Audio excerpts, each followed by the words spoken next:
안녕하세요. 18.5도입니다. 태풍 상사를 리뷰하려고 합니다.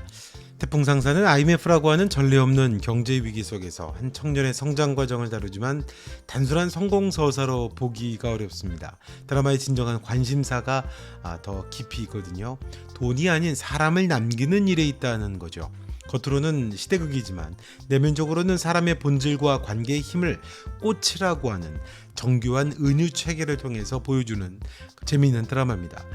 태풍 상사가 흥미로운 건 IMF라고 하는 혼란의 시대를 배경으로 두면서 동시에 그 시대를 살아냈던 사람들의 가치관의 변화까지도 세밀하게 포착을 하고 있기 때문이죠. 오렌지족으로 대변되는 태풍은 1990년대 후반에 소비와 외형을 중시하던 세대의 어떤 전형적인 모습입니다. 화려하고 즉흥적인 그런 모습들을 많이 보여줬죠. 하지만 IMF라고 하는 재난 앞에서 아버지가 죽게 되고 또 모든 걸 잃게 됩니다. 그 시대가 그랬었죠. 꽃처럼 살았던 어머니는 현실 앞에서 너무 온실의 꽃처럼 살았다라고 하는 자각도 하게 되고요. 온실 속에서 화려한 꽃을 가꾸던 청년이 이제는 냉혹한 거리 위에서 생존을 배워야 되는 그런 상황이 되는 거죠. 외부 세계와 충돌을 하면서 성장해 가는 거죠. 자, 이 드라마의 중요한 모티브가 계속해서 나옵니다. 이 꽃 이야기를 해보려고 합니다. 꽃이 의도적으로 배치돼 있죠. 단순한 장식이 아니라 인물의 내면과 관계의 변화를 설명하는 아주 정교한 장치로 사용되고 있습니다. 드라마의 이야기를 떠받치는 자막과도 같다고 할까요? 태풍이 오미선을 처음 만날 때 품에 안고 있던 게 코스모스 한 다발이었고, 오미선이 그의 생일에 건넨 건 또 장미 한 송이였습니다. 또 밀린 돈을 갚으면서 건물 등기를 되돌려 받으러 갔을 때 태풍이 최 사장에게 건넨 선물 역시 꽃다발이었습니다. 꽃은 모든 중요한 순간마다 등장하죠. 불안과 어려운 시련 속에서 살아남아야 하는 상사맨으로서 돈이 오가는 순간이 아니라 신뢰가 회복되고 또 인간적인 관계가 맺어지는 순간에 꽃이 나타납니다. 드라마가 추구하는 가치관을 명확히 드러내는 선택이라고 할 수 있죠. 꽃이 그 와중에도 여러 번 또 나오긴 하죠. 드라마의 이야기를 근본적으로 전하는 대사가 있습니다. 태풍의 아버지의 말이죠. 사람들은 꽃이 진다고 하지만 그건 틀린 말이다. 꽃은 최선을 다해서 이기고 있는 거다.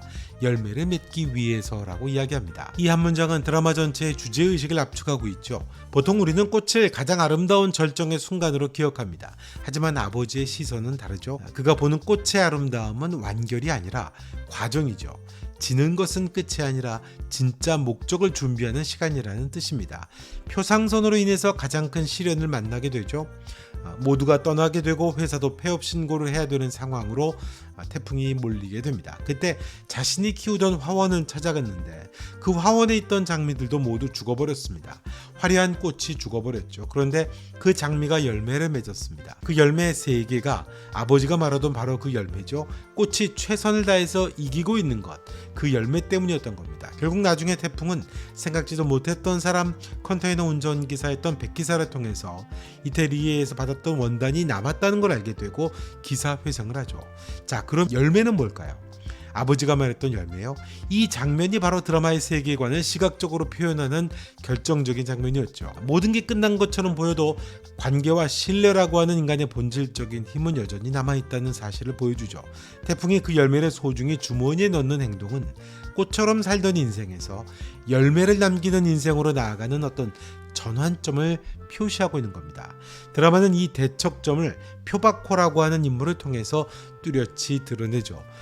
표바코는 돈이 곧 가치라고 믿는 인물이죠. 사람을 수단으로만 사용하면서 냉정한 기업 윤리를 대표합니다. 이익 추구를 위해서라면 사람은 중요하지가 않습니다. 장사꾼은 돈이 가장 중요한 거니까요.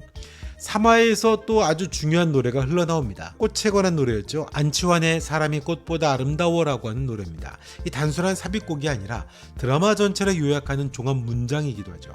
사람이 꽃보다 아름다워라는 말은 꽃이 피고 지듯 사람도 무너지고 다시 일어나면서 그 과정 속에서 인간다움이라고 하는 열매를 맺는다는 뜻이죠. 이게 태풍 상사가 보여주는 세계관의 핵심입니다. IMF의 절망을 이겨냈던 건 돈이 아니라 사람, 신뢰였다는 거죠. 관계였다는 거죠. 기술도 아니었고 권력도 아니었다는 이야기라는 겁니다. 사람과 사람 사이의 신뢰, 그리고 관계의 힘이었습니다. 태풍이 만난 사람들, 악덕업자로 보였던 최 사장, 트럭 운전사 백기사, 그리고 오미선 또 여러 인물들 모두가 태풍이 맺은 열매들이라는 겁니다. 이 관계들이 쌓여서 절망의 시대를 이겨내는 힘이 되었던 거고 태풍 상사가 일어나게 되는 가장 큰 원동력이 된다라고 하는 걸 드라마가 말하고 있는 거죠. 결국 드라마가 전하는 메시지가 명확합니다. 비즈니스의 꽃은 돈이 아니라 사람인 거죠. 거래의 순간마다 얼마를 남기는지보다 누구와 관계를 남기는지가 더 중요하다는 게 이 드라마가 하려는 이야기인 거죠. 태풍상사는 꽃이라고 하는 모티브를 통해서 IMF 시대의 몰락과 회복, 또 인간관계의 어떤 본질을 정교하게 묘사하고 있는 겁니다. 사람들과의 관계를 꽃처럼 피우되 그 끝에 남을 것은 결국 사람이다라고 하는 태풍의 아버지가 그렇게 열매를 맺었던 걸로 보이죠.